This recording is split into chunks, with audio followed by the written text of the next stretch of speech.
Pero yung very meaningful na message kapag makakaunawa na si Sky, ang message ko ay sa mga magulang. Sana ay at peace kayo and prosperity. Happy New Year. Ayun lang. Masaya kayo at malusog at walang karamdaman.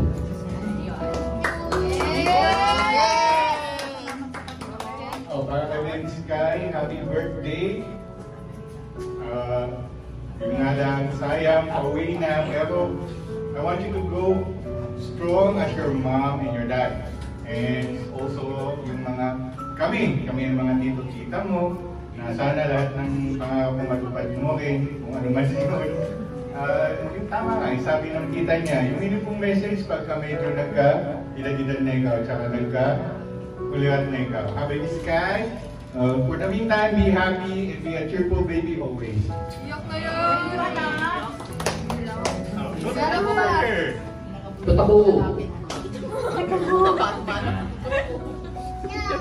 Tatenyong. Sky. Ako lang sa'yo. Enjoy mo yung pagiging bata mo. Ganyan mo muna. Cute ka pa rin siya.